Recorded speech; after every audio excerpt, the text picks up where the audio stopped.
Nakasurvive ang usa ka serpent eagle nga na-rescue sa City Enro dito sa Barangay Miele ning Dakbayan sa Oroqueta. Ania ang kumpletong detalye. 2024 nga daling gi-rescue sa buhatan sa City Environment and Natural Resources kun CAFO ning Dakbayan sa Oroqueta nga gipanguluhan ni Dr. Maynard Bongkayaw. Matod pa ni Bongkayaw nga dali nilang giadto ang nahisgutang barangay pagkaugma January 29, 2024. Human nila nakita ang post nga nag-ingon nga adunay nakitang agila sa naasoing barangay. Aron i-rescue ang maong agila. Ug ilang nakita nga luya na kaayo kini ug halos dili na kini mulihok. Kita na mo gyud na luya ang maong nga langgam. So timing kayo pod kay last week no bago lang kong nahuman og training for wildlife enforcement officer. So itudluan mi ang saon paghandle kung ay i-rescue namo. So moto kadala mi lampin then nagdala pa gid mi gloves kay abi namo og kanang risky jud kayo no. So dili malikayan maluya ta kay luya pud siya no tungod kay naa siya kinabuhi. So moto giputos sa namo lampin kay mo man siya standard protocol nga tanan nga natay rescue natay protocol saon sumuto.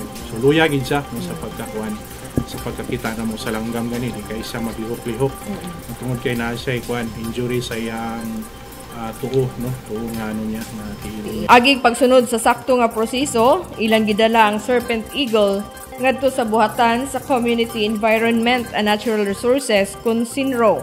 Apan gumikan sa kaluya sa agila ilang gidala kini sa Provincial Veterinary ubos sa pag-atiman ni Dr. Joseph Michael Santiangco aron madapatan sa madali ang tambal. Sumala pa ni Dr. Santiangco nga malnourished na ang nahisgutang agila. Hinungdan nga gihatagan ni Dr. Santiangco sa bitamina nga dose para sa usa ka adlaw aron makasurvive. Apan sa pagka-alas 5 sa hapon, namatay ang maong agila. Coordination, so nakita man nga luya, sumonto with my staff niya adto na lang dayon sa Provincial Veterinary Office para matagaan siya or matanaw sa mga doktor na dito kung sa sitwasyon. Sumonto gi-injikan siya good for 1 day, so naano to siya gamay na risky siya no. Para nako dugay siya nga naa sa lasang luya gid siya. No kay kani nga mga langgam is considered sa one of the raptors no kanang kani siya kumbaga lisod ni siya dakpon no klase nga langgam. So ito kay yun ato naman kaluya so naagi siya gibati. Oh na siya gibati. Saysay ni Bongkayaw nga tungod sa injury sa iyang tuo nga tiil dili na siya makapanguha og makaon hinungdan nga na malnourished ang maong agila. Ang serpent eagle o sa kini ka klase nga gitawag nga raptor.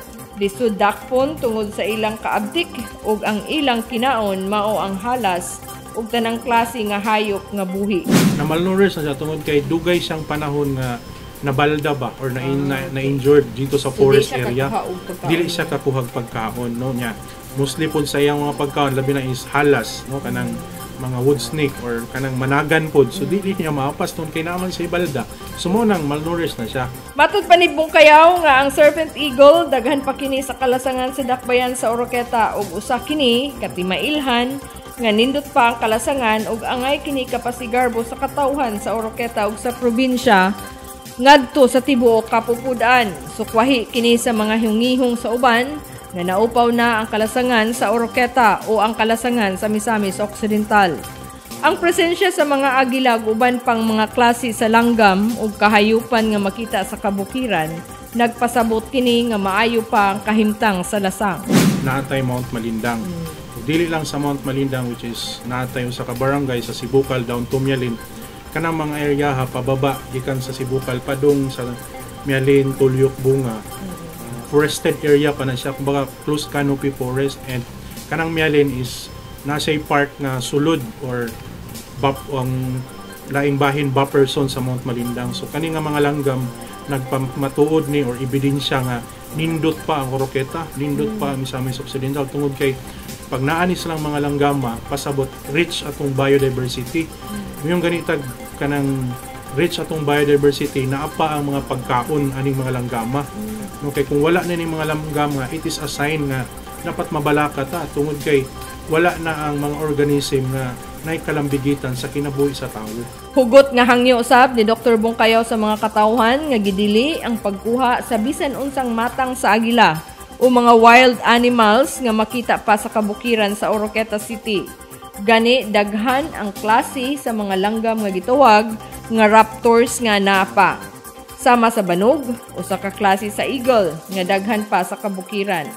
Giklaro usab ni Bongkayaw nga adunay classification sa langgam o level of conservation nga maoy basihan sa ipahamtang nga silot. Adunay gitawag nga critically endangered. Mao kini ang klase sa langgam nga dili gayud pwedeng kuhaon tungod kay gamay na lang gayud kaayo kini sila nga klase sa langgam. Hinungdan nga adunay dakong penalty kung makit-an ang usa ka tawo nga nanghilabot niini. Sunod ang gitawag nga endangered ug ang serpent eagle nasulod pa siya sa less concern tungod kay daghan pa kaayo ang maong klase nga langgam sa lasang. Apan dili pasabot kay gitawag kini nga less concern, tugutan na ang katawhan sa pagpanguha sa naturang agila tungod kay ang serpent eagle usa man ka wild animals. Apan, kung ang usa ka tawo gustong magbuhi sa usa ka wild animals, kinahanglan nga moagi gayud sa saktong proseso sama sa pagkuha og permit sa tumong nga masubay ang kapasidad kung qualified ba ang usa ka individual nga gustong magbaton sa maong klase sa hayop. Pinaagi niini mamahimong legal na ang pag-angkon sa usa ka ihalas nga mananap. Yan na po ang katawan sa Oroqueta. Dili lang sa Oroqueta, mga kasilinganan nga dapit nga manghinaot ming magtinabangay ta nga kung nasa wild nga mga hayupan, no? Madagat man o nasa bukid. So dili na to na siya himuon nga pet or atong buhion. Pwede mo buhi, pwede magkuha permit. Basta kay mo apply lang ta, no? Kung kaya na to, mo buhi pwede. Pero kanang i-capture na to, pusilo na to atong lastikoon, palihog lang, no? Kay kung madakpan, no? Nagyoy kaukulan, mapriso na pay multa. So maglao mo nga karon nga nay nakita na inani niya luya pa jud murag subo, no? Mo na nga paspaso na mo or ipadako na mo among information drive kabahin sa preservation and conservation sa atong wildlife. Kaya ang mga wildlife nga naa sa atong kalasangan dako kaayo kining kalambigitan sa atong kinaiyahan ug sa atong kinabuhi.